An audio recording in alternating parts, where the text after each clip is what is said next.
todos, soy Juan Antonio Crespo. En esta ocasión os invito a reflexionar conmigo sobre el interés de plantearse qué son las preguntas filosóficas. Para comenzar, indicaré que la filosofía impulsa una forma de interrogarnos sobre las cuestiones más importantes de la vida, que nos hace buscar la verdad como actitud permanente de evitar mentiras, autoengaños, ignorancia, supersticiones, prejuicios, intentando arrojar más claridad, mejor comprensión en torno a nosotros y nuestra relación con el mundo en que vivimos. Como ha comentado Fernando Savater sobre este tema, podemos distinguir entre preguntas filosóficas e instrumentales. En las preguntas instrumentales del tipo ¿qué hora es?, una vez que conoces la respuesta, satisfaces tu interés y diriges tu atención a otro asunto. Sin embargo, en las preguntas filosóficas, por ejemplo, si me pregunto ¿qué es el tiempo?, no tienen dimensión práctica. Mi vida seguirá igual independientemente de las respuestas que alcance.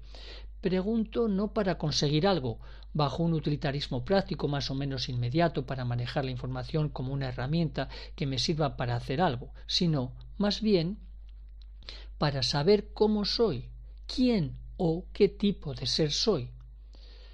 Las preguntas filosóficas no van dirigidas a saciar nuestro interés con una respuesta o información determinada, sino por el contrario, van dirigidas a estimular nuestro deseo de seguir preguntando, de continuar alimentando la curiosidad de querer saber más.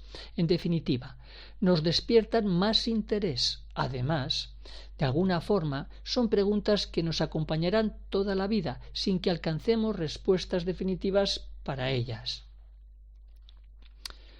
Otro rasgo de las preguntas filosóficas es que nos hacen vivir más conscientemente, más alerta, más apasionadamente, con más intensidad, y en parte esto es así porque la filosofía surge como un acto de admiración y apasionamiento hacia el hecho de estar vivo y afrontar la realidad que experimentamos, que nos mueve a desear vivir más arriesgadamente, más a propósito, en lugar de actuar simplemente imitando lo que hacen todos, reproduciendo los esquemas que nos dan, ya sea por rutina o por intimidación. Una característica más es que son preguntas que, sin perder su carácter histórico, cultural y social, tienen una dimensión individual ineludible. Nos vemos empujados a responder a ese tipo de preguntas por nosotros mismos para profundizar en el conocimiento de nuestra identidad y realidad, de nuestra condición de seres libres que necesitan dar sentido a sus vidas, cuestionándose todas las coordenadas y estructuras que aparecen como verdades o realidades establecidas. Por ejemplo, cuestionando si las ideas o modelos de felicidad, Dios, muerte, educación, política, etc., consisten en lo que la mayoría de la gente dice que son.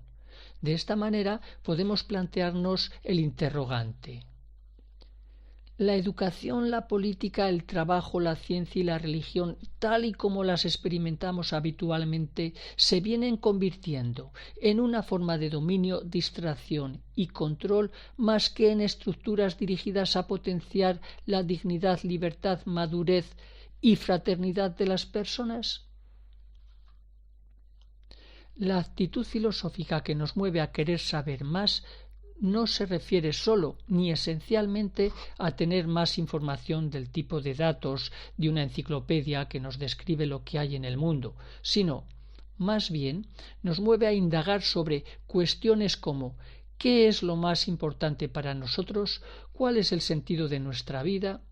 ¿Qué hace de la vida que merezca la pena ser vivida? ¿Actúo coherentemente con la distinción que hago entre lo que es el bien y el mal?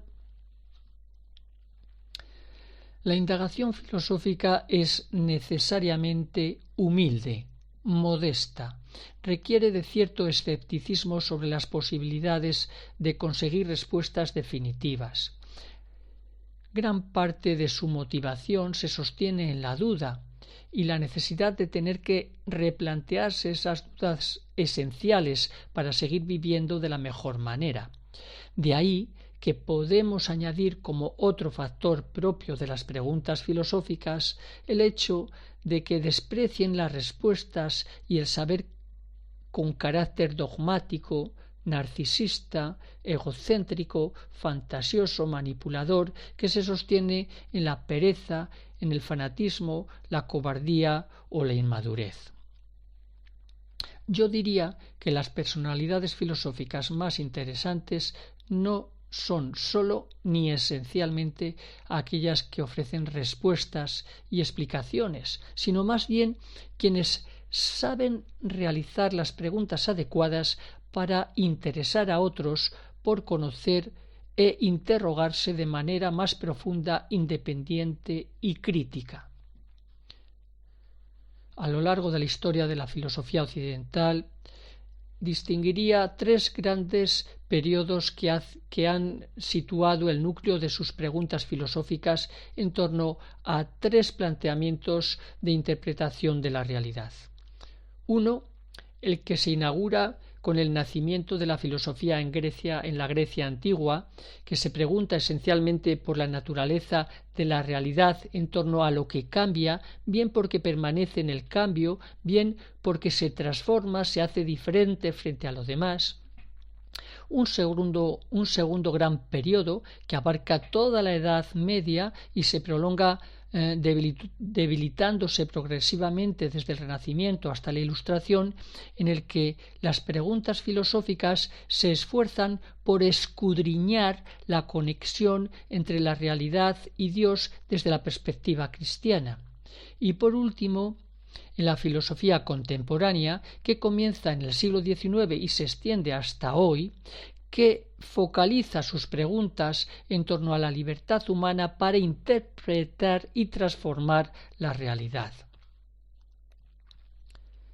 Las preguntas filosóficas abarcan toda la realidad en su complejidad, interrogando sobre campos tan diferentes como el de la ética, antropología, ciencia, religiones y metafísica, estética, política, tecnología, historia y un largo etcétera. Algunas preguntas filosóficas están construidas sobre errores de forma, confusiones conceptuales o simplemente por ignorancia. De ahí que induzcan a confusiones. Un ejemplo es el caso de quien confunde la pregunta por la libertad de los individuos con la omnipotencia de éstos, ignorando el hecho de que la libertad humana consiste en querer e intentar realizar algo, pues no tenemos la capacidad mágica de ser lo que deseamos cuando nos apetece. Este fenómeno mágico de omnipotencia no es un rasgo humano, más bien es divino o fantasioso. Nadie es libre de convertirse realmente en un héroe de ficción como Superman, pero puede ser libre de quererlo o no. Otros muchos tropiezos que realizamos al hacernos preguntas filosóficas están conectados con la confusión entre conceptos o ideas con los fenómenos reales conectados con la vida humana y los grados o circunstancias en los que éstos se experimentan. Por ejemplo, ante la pregunta del tipo ¿existe la justicia? Obviamente lo que existen son personas que sufren o producen actos más o menos justos en diferentes grados bajo ciertas circunstancias, pero la justicia ideal en sí es un concepto abstracto o idea inmaterial que no puede existir como los hechos, actitudes o sentimientos concretos. Tres de las preguntas filosóficas más famosas son las que atribuimos a Immanuel Kant. Estas son: ¿qué podemos conocer? ¿Cómo debemos actuar para hacer lo correcto? ¿Y qué nos cabe esperar de nuestro quehacer a lo largo de la vida? Para Ortega y Gasset debemos preguntarnos: ¿cómo interpretamos racionalmente el hecho de vivir en nuestras circunstancias? Dos de las preguntas éticas más repetidas a lo largo de la historia son: ¿cómo debemos actuar para vivir mejor como individuos y sociedades?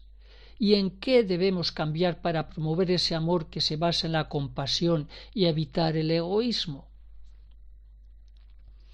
Pero sin lugar a dudas, la pregunta más famosa de la filosofía, que de una u otra forma se relaciona con todas las demás, tiene que ver con el aforismo griego «Conócete a ti mismo», inscrito en el templo de Apolo de Delfos, que nos mueve a cuestionarnos sobre nosotros mismos, a interrogarnos sobre los posibles sentidos de la vida de cada cual y a enfrentarnos a la alienación que destruye la esencia de la condición humana, que pudiera ser considerada como la causa esencial de todos los males que azotan la historia de la humanidad. Para finalizar, te recomiendo como lectura sobre este tema el libro Las preguntas de la vida de Fernando Savater. Espero que este vídeo te haya parecido interesante. En el próximo capítulo trataremos de un nuevo tema que conecte pensamiento y acción. Disfruta de un buen día. Hasta la próxima.